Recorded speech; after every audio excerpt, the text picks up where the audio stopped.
Olá amigos, para todos, muito bom dia desde a Califórnia, aqui nos Estados Unidos da América. Cá estamos nós, como prometemos, voltando aqui ao nosso Facebook para um tempo de ministério compartilhado com você, aonde você estiver no mundo, em qualquer país da Europa, das Américas, na Ásia, África. Nós, a cada segunda-feira, estamos aqui para fazer um contato com você, sua vida, seu coração e, sobretudo, estabelecer um processo de obediência a um propósito que Deus colocou no nosso coração, que é estarmos aqui cada semana, cada segunda-feira, para trazermos a palavra de Deus. Amém? Louvado seja o nome do Senhor Jesus Cristo. Eu quero lembrar aos meus espectadores que nós estamos aqui cada segunda-feira trazendo uma palavra de Deus para o teu coração, para a tua vida, porque este é um propósito que Deus tem colocado no nosso coração. Amém? Também, cada terça-feira, ou seja, amanhã também, a partir das 19 horas, 7 horas da tarde em Portugal, 11 da manhã aqui em São Francisco, nós também colocaremos aqui no nosso Facebook um link para o nosso programa de rádio que se chama Rádio Avivamento Internacional e vai para o ar cada terça-feira neste horário das 19 horas de Portugal, 11 da manhã de São Francisco. Mas hoje é a nossa TV profética.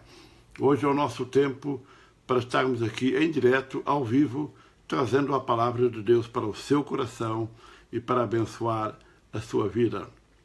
Hoje eu queria dizer para você que, ou para lembrar você, que a segunda-feira é para muita gente um dia difícil, porque passou o final de semana, estiveram em casa, tranquilo, descansaram, foram à igreja, ou foram na igreja, como dizem os nossos amigos brasileiros, e naturalmente que entrar numa segunda-feira é entrar num déjà vu, numa repetição da rotina, voltar ao trabalho, voltar às preocupações familiares, financeiras, da saúde, etc. Então, a segunda-feira é um dia sempre difícil. Por isso que Deus tem colocado no meu coração estar aqui à segunda-feira, para poder trazer uma palavra de encorajamento para abençoar o teu coração e a tua vida. Então nós queremos dar um bem-vindo aos nossos espectadores que nos estão agora chegando para estarem conosco. Eu quero dar um bem-vindo ao Jay Galemba, que penso que está no Reino Unido. Maria Augusta Vieira deve estar alguns em Portugal, se não estou em erro, ou na Costa Leste, aqui dos Estados Unidos. Então, onde você estiver, coloque um comentário aqui no ecrã ou na tela e a localidade onde você está assistindo este programa. Queria levar vocês para o livro de Deuteronômio. Livro de Deuteronômio, no capítulo 8. Eu queria compartilhar com você, nesta tarde, alguns pensamentos que têm a ver com a provisão divina.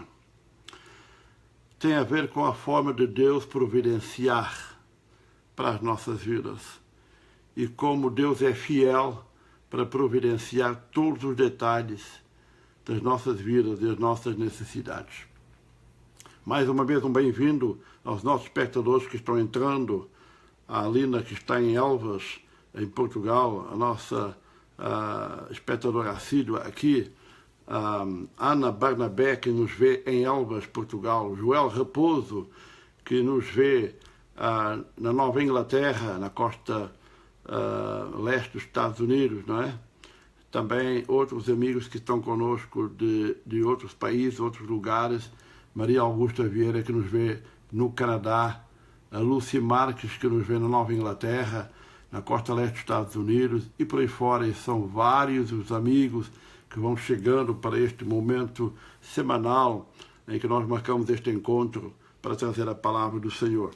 Deuteronômio, capítulo 8. Eu quero falar um pouco acerca da provisão de Deus para a tua vida, meu irmão.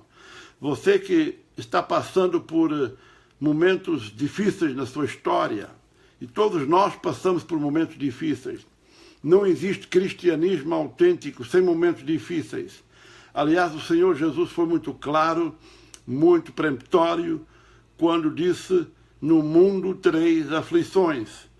Há muitos cristãos que são bem intencionados, mas que não conseguem entender o contexto desta escritura na sua totalidade. Ficam apenas pela primeira parte. Eu tenho que sofrer muito, porque Jesus também sofreu, e porque ele disse na sua palavra que eu vou ter aflições neste mundo.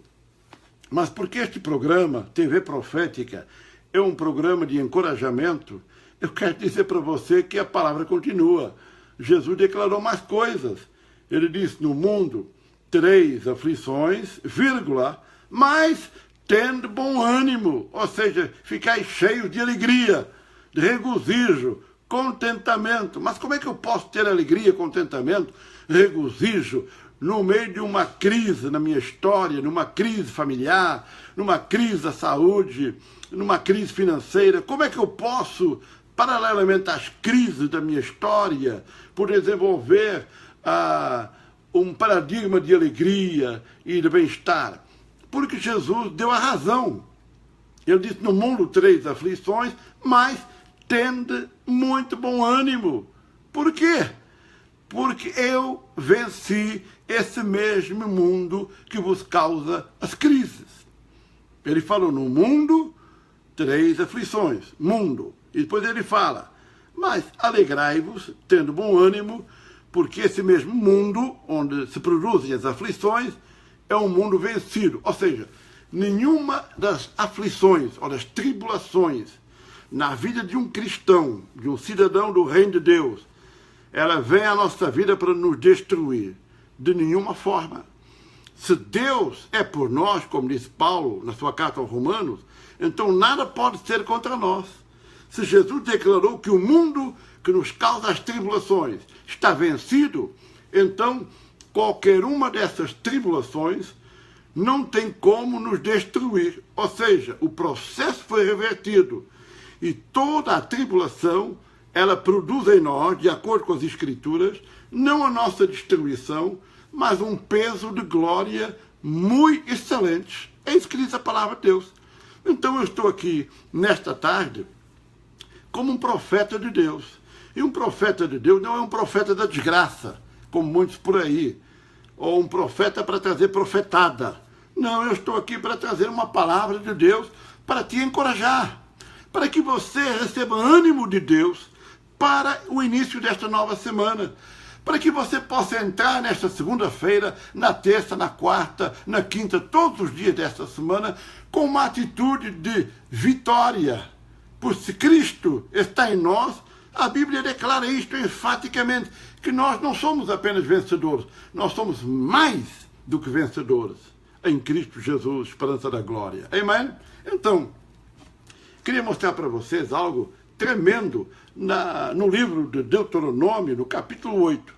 Procure aí na sua Bíblia, se é de papel, se é eletrônica, ache aí rapidinho para você acompanhar algo que Deus colocou no meu coração. Ontem à noite, quando eu estava meditando na presença do Senhor, estudando a palavra de Deus, o Senhor colocou no meu coração compartilhar hoje com você, aqui nesse programa, acerca de Deuteronômio, no capítulo 8. E diz assim a palavra do Senhor, eu vou ler apenas 2 ou 3 versículos. Diz assim, Deuteronômio 8, versículo 1. Diz o Senhor: todos os mandamentos que hoje eu vos ordeno, cuidareis de obedecer, cuidareis de observar. E depois diz assim, para que vivais. Aleluia, glória a God. Bem-vindo a Vânia de Portugal, bem-vindo Joel, conquistadores para Cristo nos Estados Unidos. Amém. Todos os mandamentos que hoje vos ordeno, diz o Senhor, quero que vocês obedeçam, cuidarei de observar, porque há uma razão para isso. E ele diz, para que vivais, para que vos multipliqueis, e entreis e possuais a terra que o Senhor com juramento prometeu a vossos pais. O verso 2, e te lembrarás de todo o caminho pelo qual o Senhor teu Deus tem te conduzido durante estes 40 anos no deserto, a fim de te humilhar, a fim de te provar também, para saber o que estava no teu coração. Louvado seja Deus. Se guardarias ou não os seus mandamentos. Verso 5. Sim, ele te humilhou. Eu estou lendo lá em Deuteronômio, capítulo 8, verso 3 agora. Sim, ele te humilhou e te deixou ter fome, mas ele te sustentou com maná, aleluia, que nem teus pais conheciam, para te dar a entender que o homem, o ser humano, não vive só de pão, mas de tudo que sai da boca do Senhor. Por isso o homem viverá, e não se envelheceram as tuas vestes, nem se incharam os teus pés durante 40 anos. Eu podia continuar aqui a ler mais versículos de Deuteronômio, capítulo 8, mas eu fico por aqui só para dizer o seguinte. Quando Deus nos coloca numa caminhada no seu reino, Ele sempre, eu vou repetir a palavra, Ele sempre garante provisão sobrenatural. Você está passando por uma caminhada. Nós não fomos chamados para a caminhada, nós fomos chamados para o destino. Destino que essa caminhada vai nos levar. A chamada de Israel não era para o deserto. A chamada de Israel era para a terra prometida, a terra da promessa, prometida para Abraão, prometida para Moisés, prometida para o povo de Israel. Então, nós não podemos mudar os paradigmas da nossa vida e ficarmos habituados à ideia de que a vontade de Deus para nós é que nós fiquemos no deserto. Alguns israelitas, ou israelenses, como dizem os brasileiros, eles faziam já plano de morar no deserto. E toda vez que a nuvem da glória de Deus sobre a tenda da congregação se movia numa outra direção, Moisés recebia o recado de Deus para seguir o mover dessa mesma nuvem. A presença do Senhor com a nação de Israel durante o período de 40 anos no deserto foi permanente. Permanente. E mesmo assim, muitos episódios aconteceram em que as pessoas se rebelaram, desobedeceram, se chatearam com Moisés, com a liderança, com o fato de estarem no deserto. Alguns queriam voltar atrás para o Egito, para a velha vida, para os costumes antigos, pelo menos sendo escravos de um governo estrangeiro, pelo menos eles tinham algum conforto, alguma das coisas que no deserto não existia. Então, ainda que a presença de Deus fosse permanente com o povo, e esta sua manifestação fosse visível por toda a nação, por todo o acampamento de Israel. Durante o dia, uma nuvem pairava sobre a tenda da congregação. Durante a noite, uma chama de fogo também estava sobre a tenda da congregação. E ali o Senhor manifestava a sua presença. Ali o Senhor demonstrava, eu estou no meio do meu povo. Durante os momentos difíceis, porque ninguém gosta de morar num deserto. Eu já tive a oportunidade de atravessar os Estados Unidos da América de carro, de uma costa a outra do país. Este país aqui onde eu moro é um dos maiores países do mundo. Eu não sei exatamente a população dos Estados Unidos, mas eu creio que deve dar a volta de quase 300 milhões de habitantes. É um país enorme. Para você ter uma ideia, este país é constituído por 50 estados federados, que estão juntos numa federação e constituem os Estados Unidos da América. Eu moro num dos maiores estados americanos. Moro no centro do estado da Califórnia. O estado da Califórnia, ele tem cerca de 37 milhões de habitantes. E para podermos viajar do extremo norte do estado, lá na fronteira com o estado do Oregon, até o extremo sul, na fronteira com o México. Nós estamos a falar de carro, em qualquer coisa para cerca de 12 horas de carro, se não mais. Quase 2 horas de avião. Então, estamos a falar numa enorme extensão de terra. E é uma grande viagem. Eu já tive a ocasião de viajar neste país, desde a Califórnia até a Flórida, desde a Califórnia até Massachusetts, e voltar. E tem sido realmente uma experiência única na minha história, porque levei mais de 8 dias para atravessar os Estados Unidos da América de carro, viajando durante 10, 11 horas por dia, durante 6, 7 dias sem parar. Para você, meu espectador, ter uma noção da extensão territorial deste país.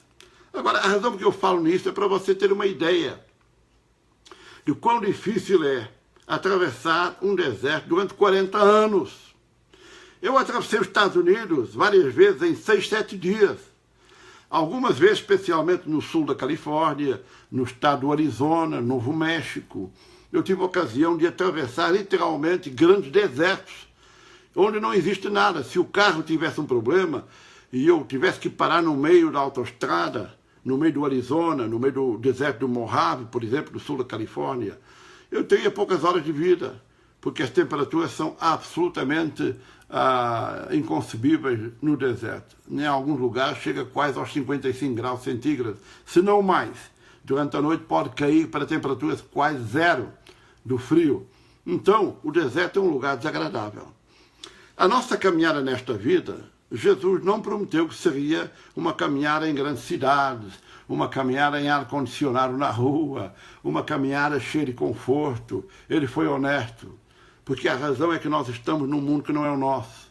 Nós fomos colocados nesta terra para um propósito definido de Deus, para um tempo pré-determinado por Deus, para nos levar ao alcance desse propósito de Deus para nós nesta terra. Mas a nossa vocação é eterna. A nossa vocação é a glória de Deus.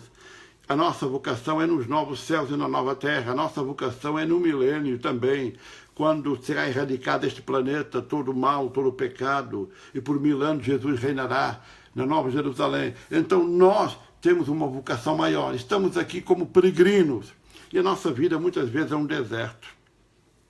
Mas o que eu posso constatar para você é que duas coisas interessantes. Primeiro, que Deus, durante os 40 anos, proveu para o povo de Israel todos os ingredientes necessários para que eles pudessem sobreviver.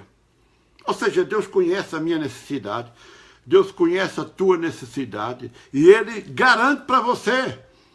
E eu garanto para você agora também, como profeta de Deus, em nome de Jesus, que Deus vai cuidar e está cuidando neste momento de todas as tuas necessidades, de acordo com os recursos ilimitados dele.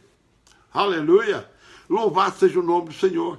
Então você tem que entender que Deus cuida das nossas necessidades. Israel está no deserto. Passaram 40 anos porque era necessário sair do Egito, sair de um paradigma que não era o propósito de Deus e viajar para um paradigma que era o propósito de Deus. Entre o paradigma contra o propósito de Deus e o paradigma do propósito de Deus, existe um período, um interregno, existe uma caminhada, existe um trajeto que nós vamos chamar de deserto. Então, no deserto, não há padarias, não há restaurantes, não há McDonald's. No deserto não tem nada, tem areia, tem calor, nem água tem.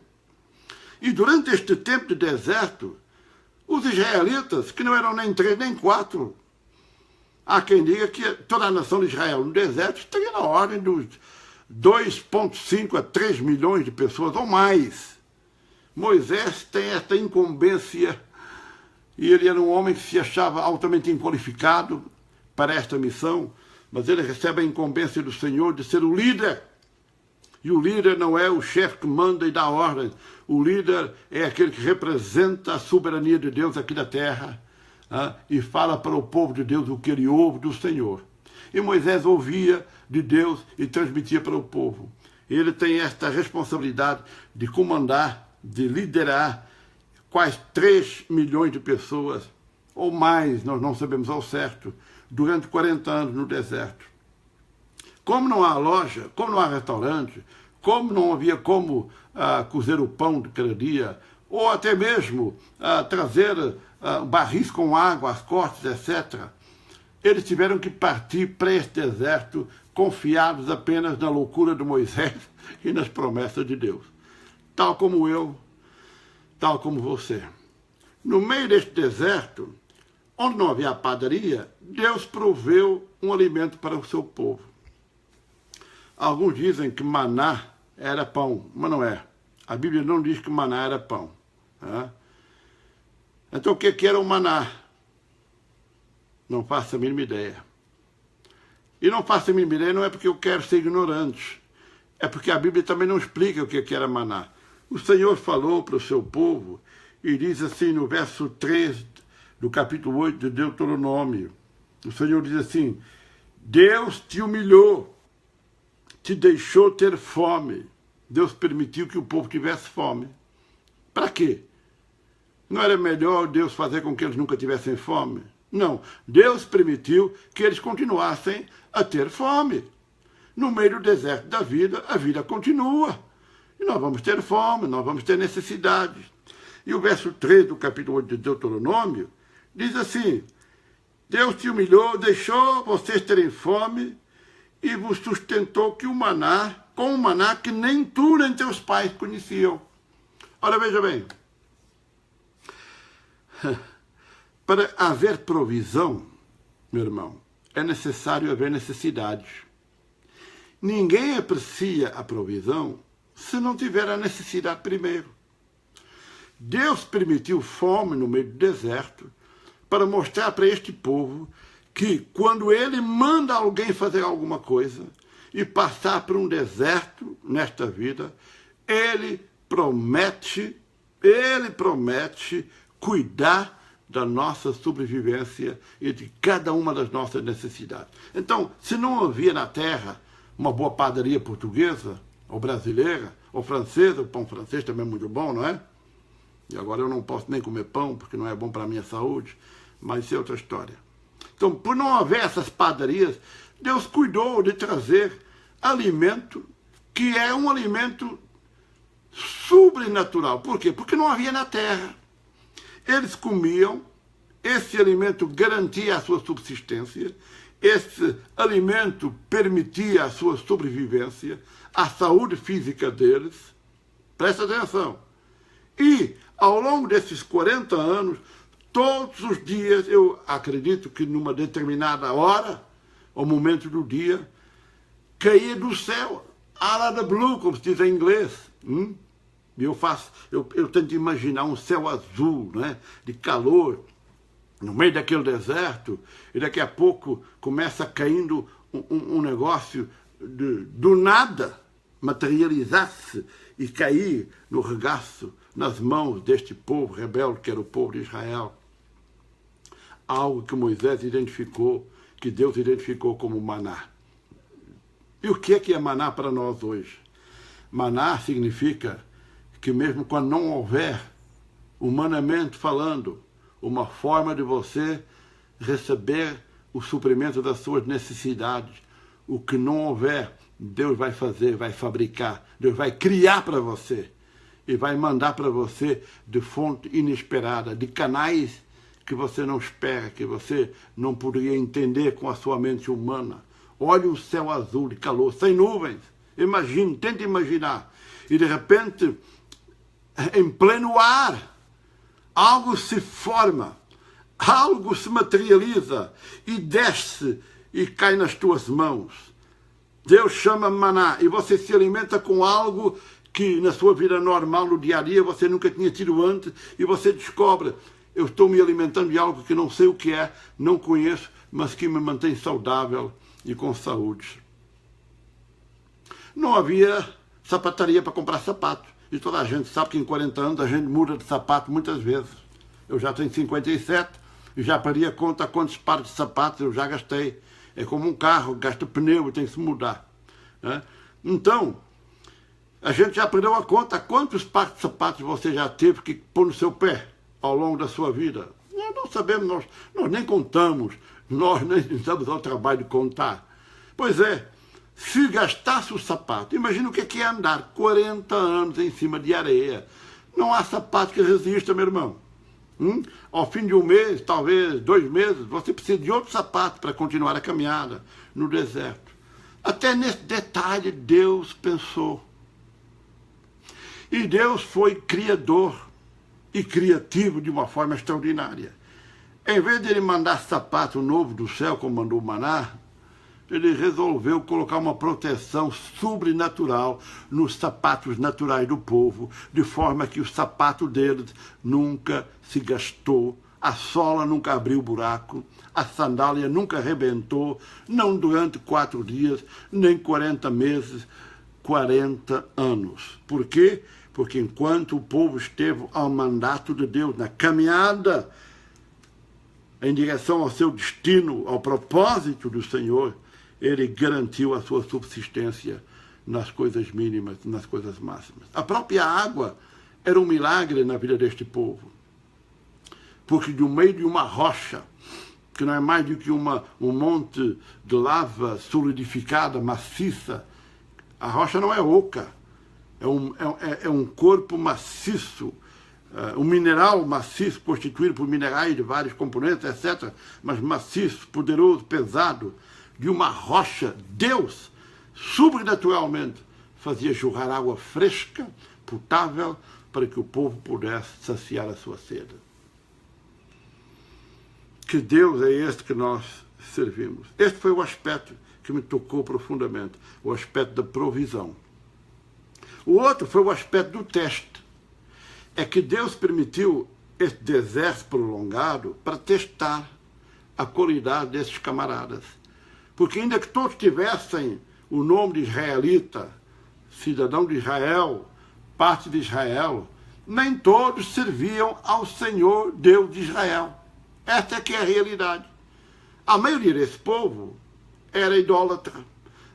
Pastor, mas eles não eram israelitas? Eram. Mas eram, paralelamente ao fato de serem de Israel, eram idólatras, rebeldes, mexeriqueiros, fofoqueiros, gente de mau caráter. Afinal, haviam passado um tempo prolongado no Egito. Tiveram filhos e filhas durante muitos anos em que estiveram presos no Egito. Naturalmente que os jovens assimilaram a cultura egípcia, aprenderam a falar o idioma dos egípcios. Eu posso imaginar, eles aprenderam até a escrever os hieroglíficos dos egípcios, que era uma civilização adiantada para a sua época. E naturalmente também adotaram na sua religiosidade os deuses, os ídolos do próprio Egito. Então, quando Moisés sai do Egito e entra no deserto, a caminho da terra prometida, ele não sai com um monte de crentes fervorosos, cheios do Senhor, aleluia. Não, ele sai com um monte de carnalões, um monte de rebeldes, um monte de gente que nem conhece ou não conhecia o Deus de Moisés. Só tinha o título. Bom, diz a palavra de Deus que o Senhor permitiu, no verso 2 de Deuteronômio 9, o Senhor diz: e te lembrarás de todo o caminho pelo qual o Senhor teu Deus te conduziu.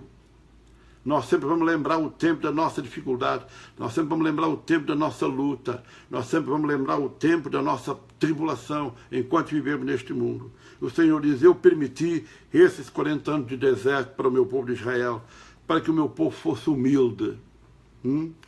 Porque quando a gente é apertado, a gente perde a mania toda. Ficar com mania, maniento, superior aos outros, bonitão, gravatado, finório, é quando as coisas correm muito bem. Mas quando nós passamos pelos momentos difíceis da vida, nós tiramos a gravata fora, tiramos o casaco, o terno, tiramos a mania, tiramos o uniforme do politicamente correto, e a gente se torna quem nós somos.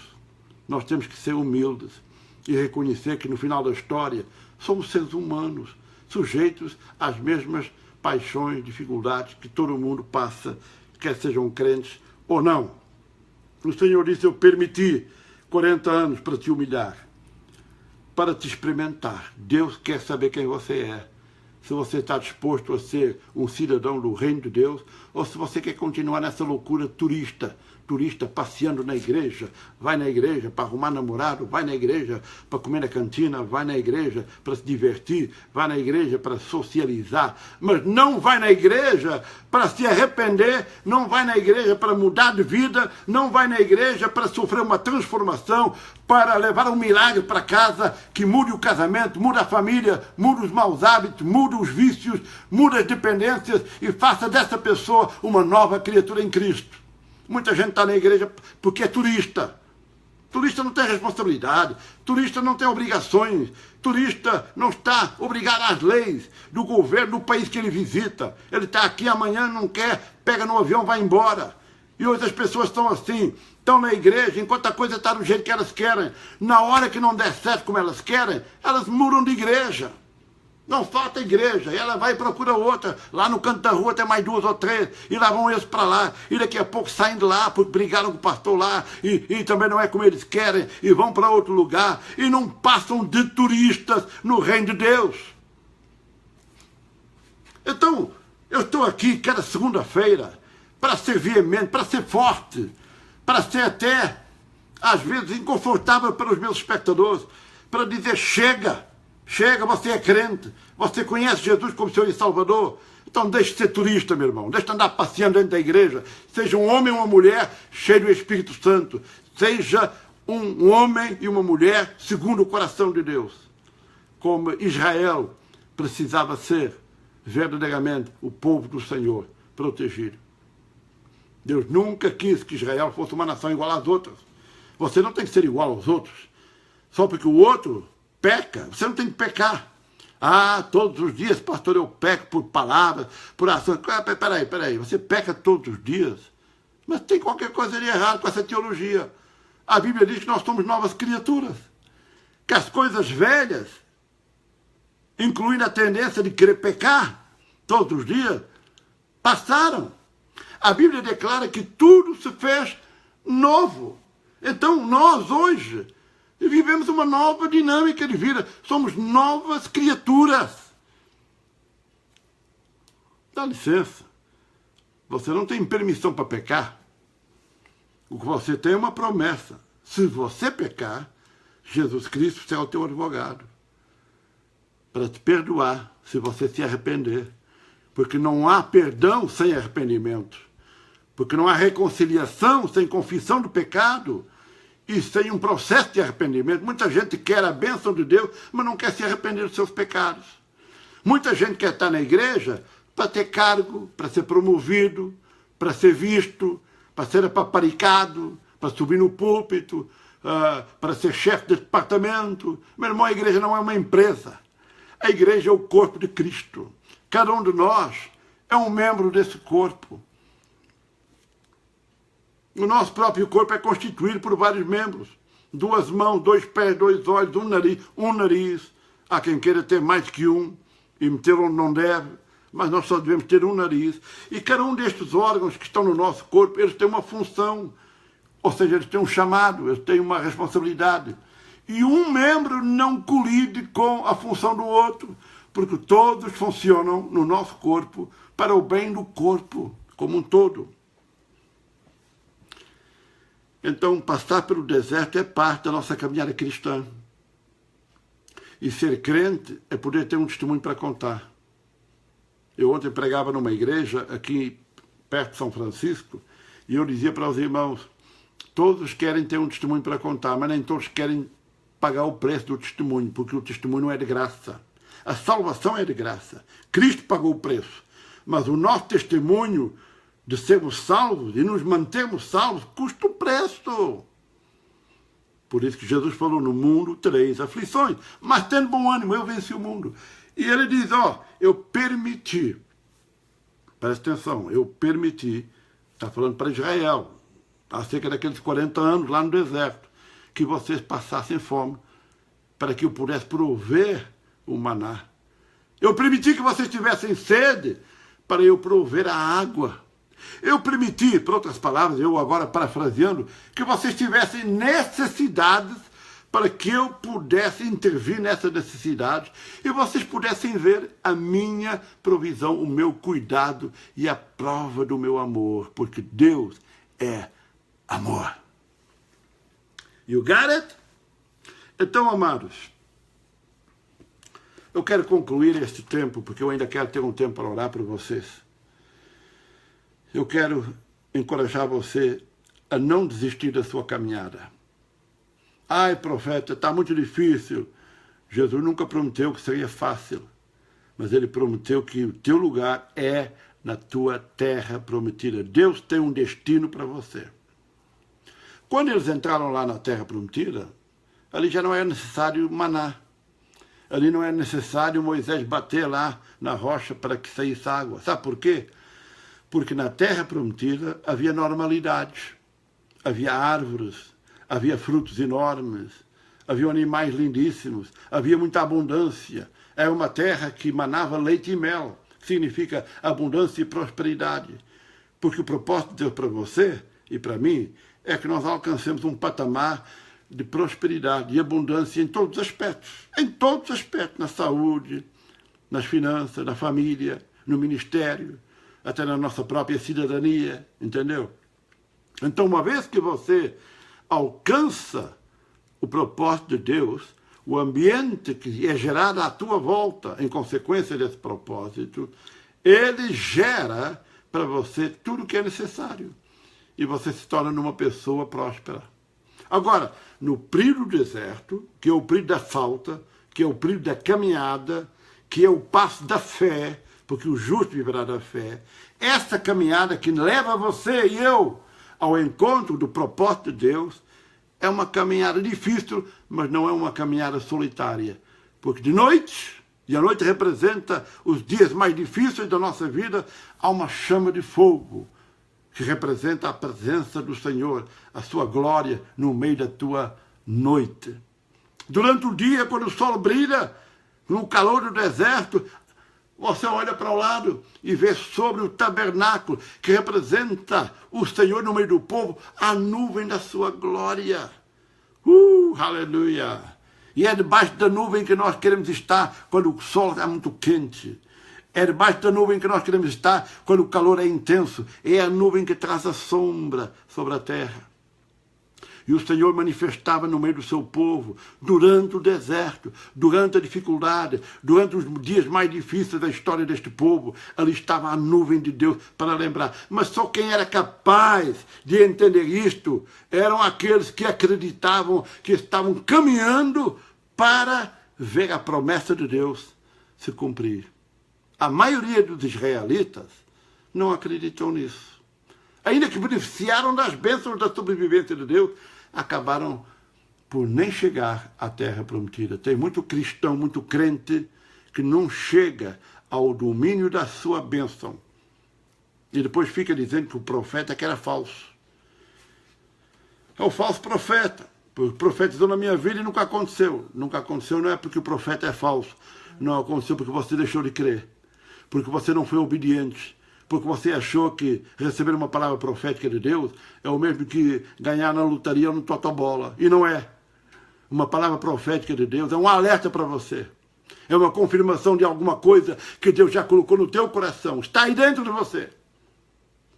Não é uma revelação. Uou! Não. É algo que você conhece. Está dentro da tua alma, do teu coração. Deus já falou para você. E o profeta, ele vem para confirmar. Mas cabe a você, espectador, cabe a você, meu amigo, tomar posse dessa promessa de Deus e dar passos, ainda que no meio desse deserto, que pode até ser longo, mas ele tem um fim. E todo momento difícil na vida de um crente, um homem ou uma mulher de Deus, tem um fim. O seu fim vai chegar. Não o fim da sua vida que eu estou falando, o fim da tribulação, o fim da dificuldade, o fim da falta. Deus está provendo para você neste momento. Não desista, não olhe para trás como a mulher de Ló. Não reclame com Moisés, seu líder.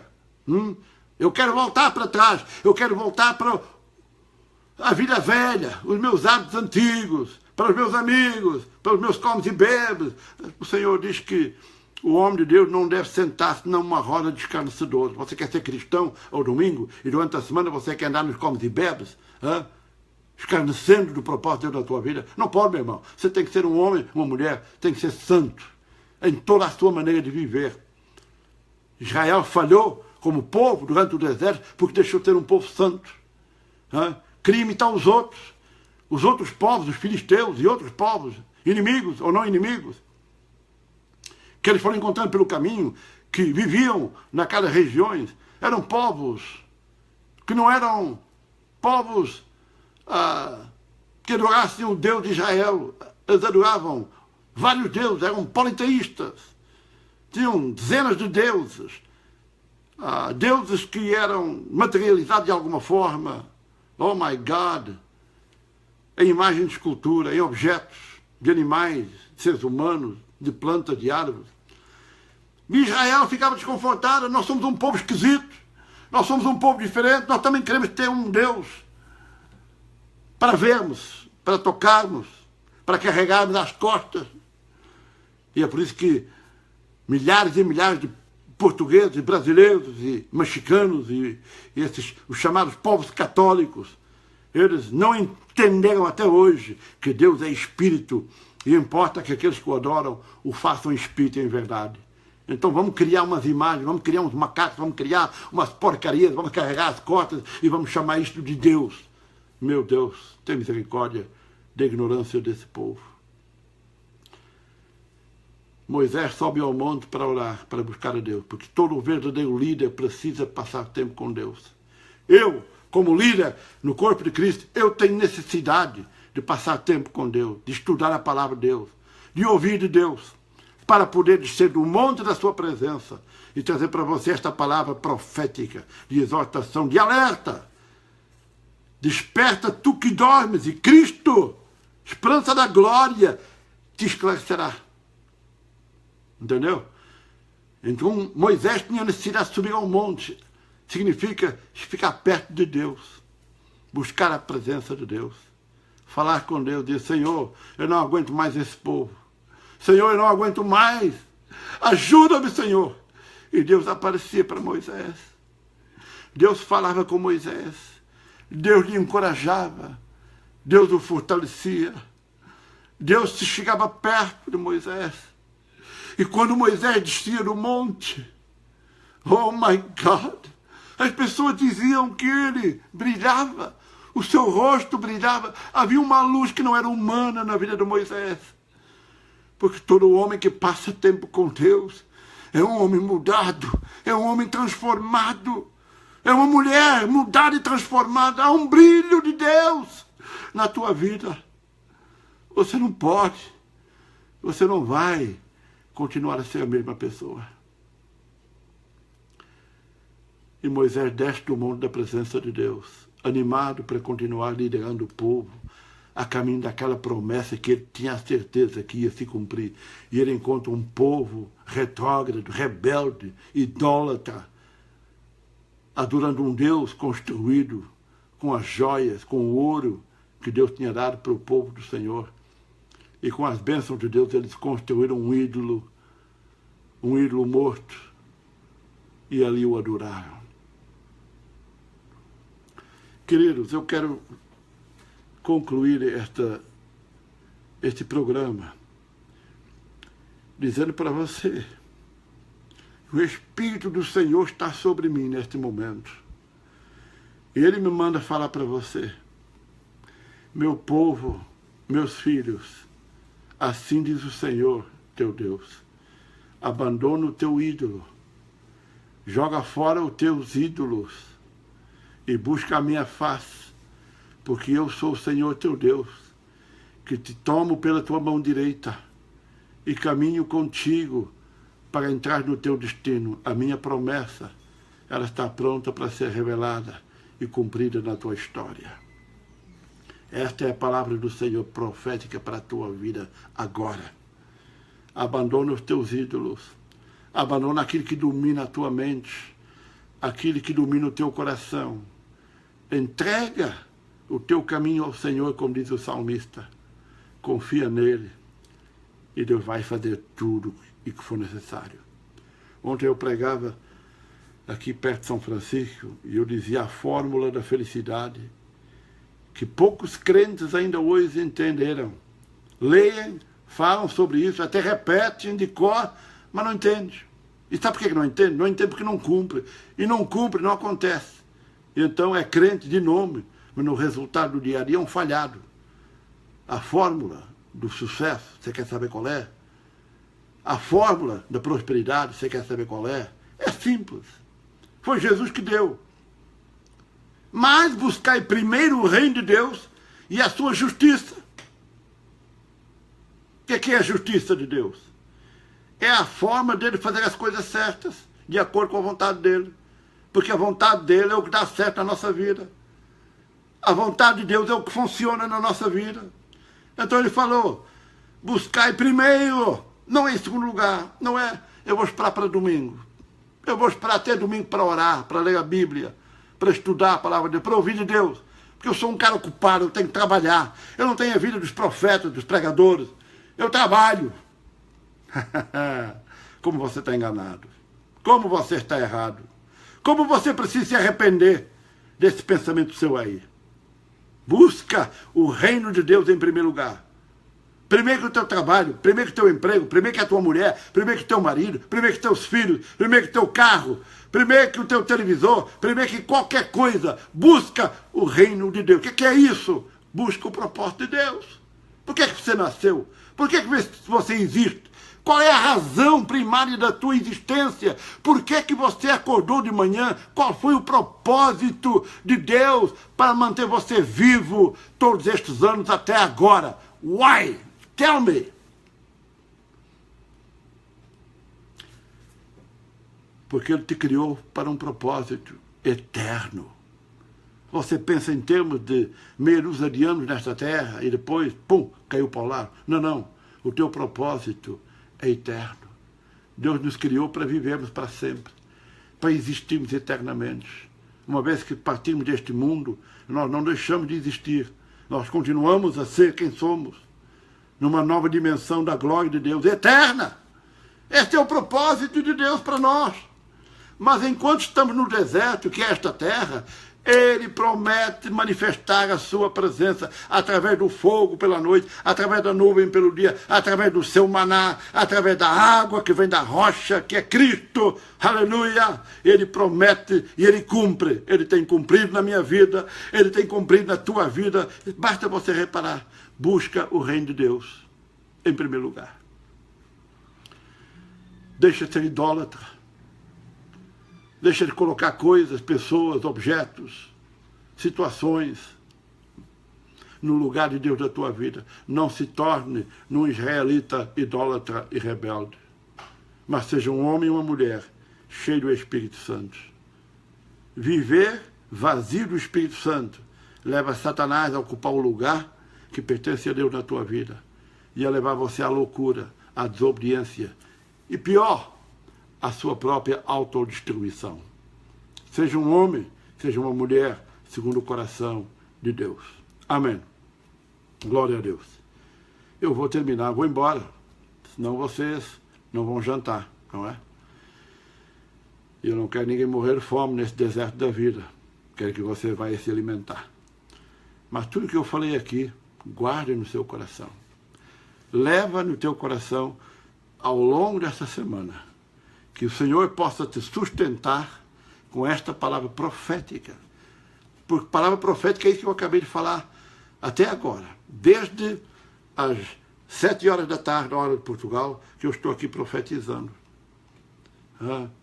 Porque profetizar não é dizer com quem é que você vai casar e que você amanhã vai comprar um carro novo. Não, não é isso. Até pode incluir alguma coisa nessa área, mas para mim profetizar é exortar, é encorajar. Amen. Eu sou um profeta de Deus porque Deus me levantou nesta última hora da história da igreja para ser um encorajador e um exortador do seu povo. Não apenas para aqueles que sentam no banco da igreja, mas também para aqueles que sobem no púlpito da igreja e que precisam de ouvir uma palavra como esta. Muitos pastores e pregadores veem o meu vídeo, mas não têm coragem de colocar um like, não têm coragem de fazer um comentário. Sabe por quê? Por causa da vaidade dos seus corações. porque a gravata tomou conta da cabeça deles. Porque para eles, o sinônimo de unção é gritaria e gravata no pescoço. Mas a unção de Deus não é isso. Não é o muito gritar que depende do funcionamento da glória de Deus ou dos milagres de Deus. Não, não.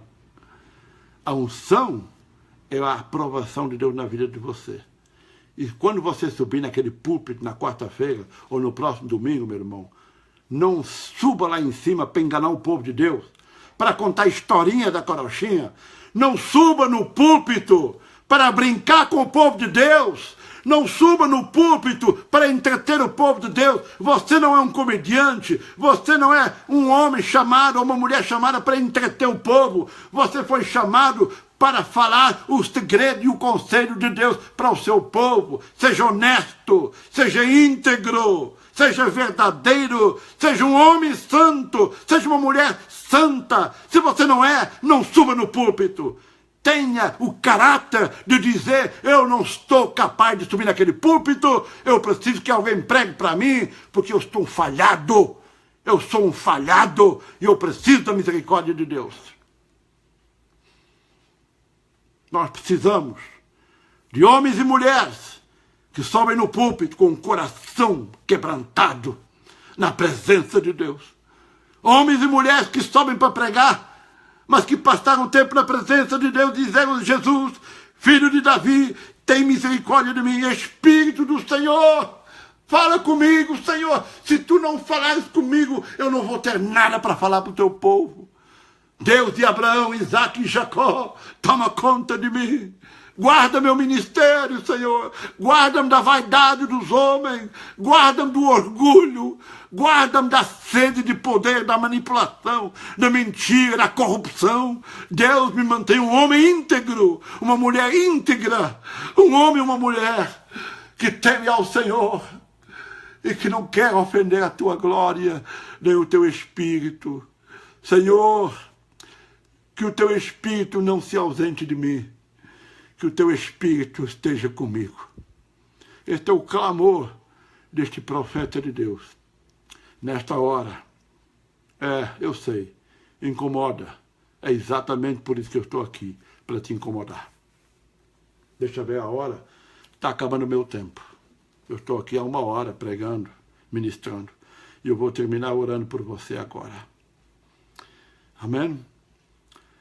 Se você tem um pedido de oração, se você tem uma necessidade de oração, se você precisa de um milagre do deserto da vida, se você quer ver esse maná de Deus descer sobre ti, se você quer ver da rocha que te rodeia um rio de água viva fluindo e você poder testemunhar, o Senhor tem me abençoado e me sustentado, eu quero orar por você agora.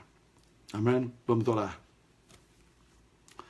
Hallelujah. Thank you, Lord Jesus. Thank you, Lord Jesus. Thank you, Lord Jesus. Thank you, Lord. For God. Thank you, Lord. Pai, em nome de Jesus, neste momento eu oro pelo teu povo. E se você precisa de oração, coloque agora aqui na tela, no ecrã, que eu vou estar orando por você, mencionando o seu nome. Pai, eu oro pela Janaína Uchoa, que precisa de um milagre. Pela Graziela Costa. Senhor, toca nesta tua filha, guarda a vida dela. Para Maria Augusta Vieira, Senhor, dá a tua bênção a ela, encha com o teu Espírito Santo.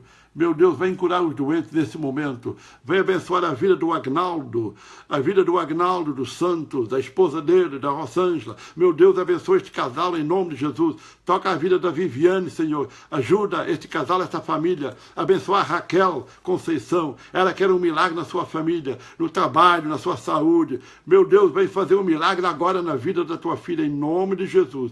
Senhor, todos aqueles que estão me assistindo agora, meu Deus, envia um milagre do Senhor. Envia aquele maná gostoso de Deus. Hallelujah. Oh my God, touch your people, Lord, I pray in the name of Jesus. In the name of Jesus. Bring the manna, oh Lord, I pray. Que esse maná venha sobre a tua vida agora. E a água de Deus corra sobre a tua história. Eu oro pelo teu casamento em nome de Jesus. Eu oro pelo teu marido, para que seja um homem de Deus, para que se converta a Cristo.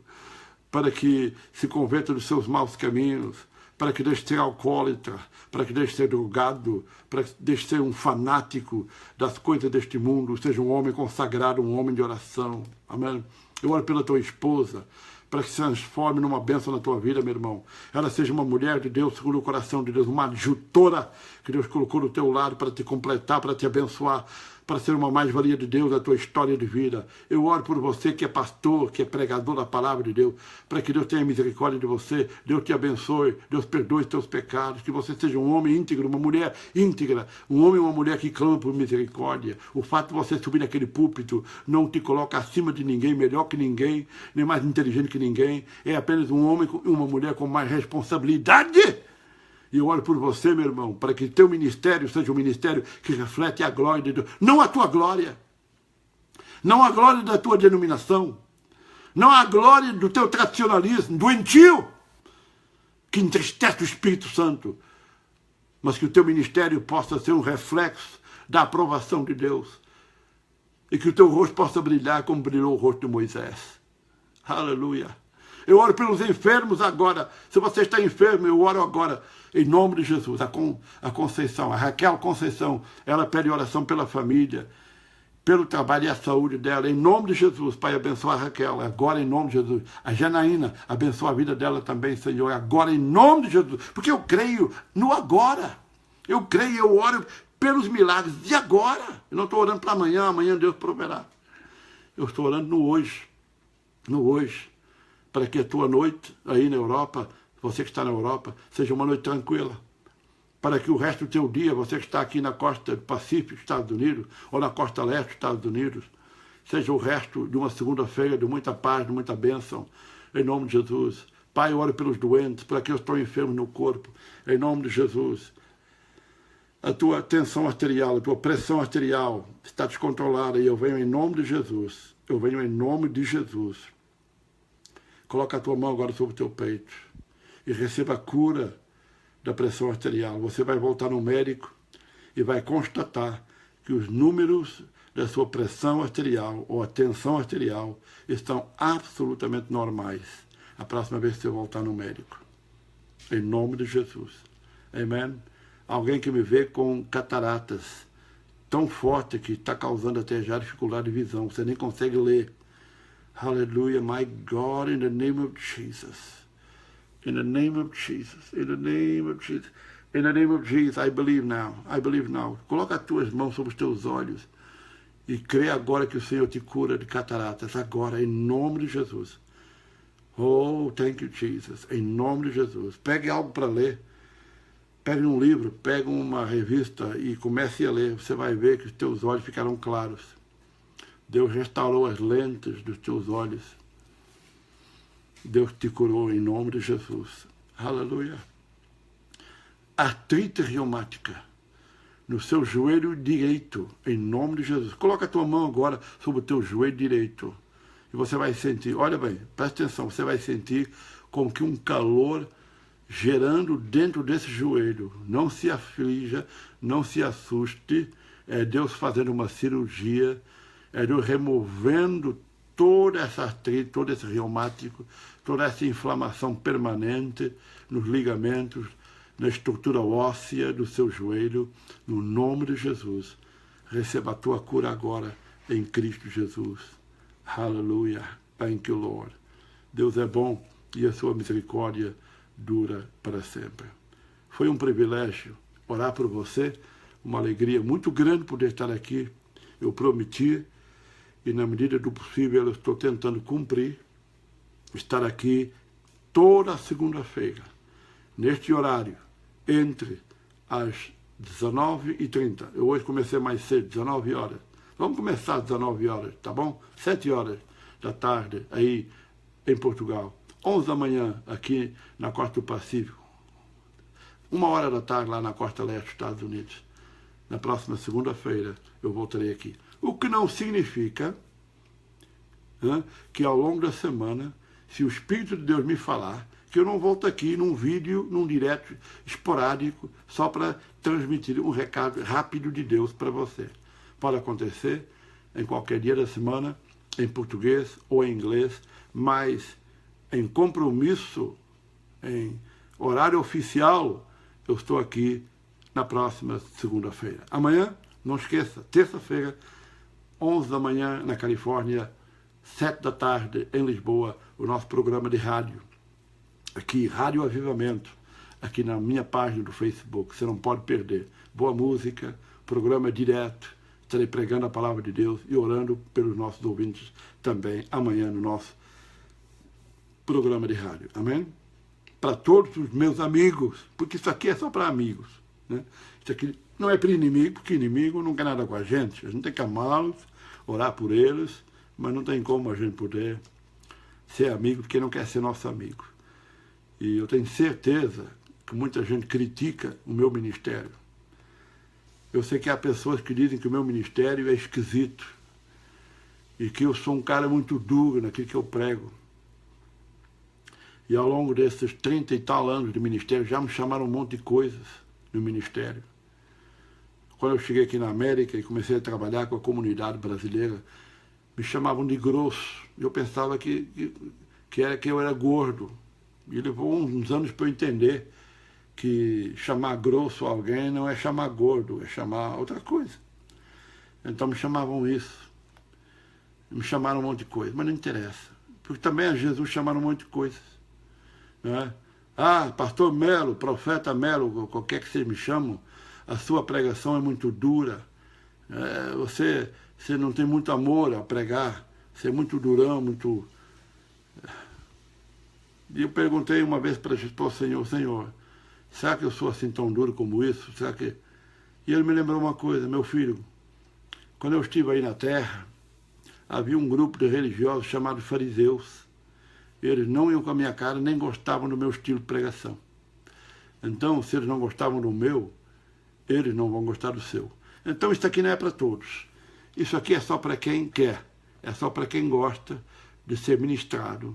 Não com aquele sermão assembleiano, batistão, metodista, presbiteriano. Não, isso aqui é um profeta de Deus, que fala com o coração, que fala na unção do Espírito Santo, chama as coisas pelo nome e não pede perdão para ninguém por falar as coisas que estão certas e que você precisava de ouvir. Então fica aqui o esclarecimento para quem acha que eu sou duro ou grosso, porque grosso eu já não sou, estou perdendo peso e estou ficando magrinho. Tá bom? Amém. Deus abençoe. Até a próxima segunda-feira, se Deus quiser.